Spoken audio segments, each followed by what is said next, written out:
నేను తర్వాత మాట్లాడలే, పెట్టి ఫోను. ఎవర్రా? అమ్మరా, ప్రతిదానికి ఇసుకిస్తా ఉండదు, పద్దా ఫోన్ చేస్తా ఉండదు. తల్లిదండ్రులు ఉన్నంతసేపు మనకు విలువ తెలియదురా. వాళ్ళు నోరు కట్టుకుని మన కోసం త్యాగాలు చేస్తారా. తండ్రి మాట వినకపోవడం వల్ల ఆయన చివరి క్షణాలు మిస్ అయ్యానురా.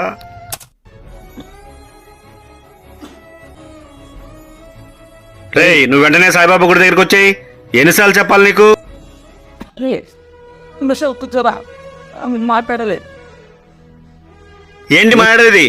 రోజు ఉండే సదాగా వచ్చాక మాట్లాడుగలే.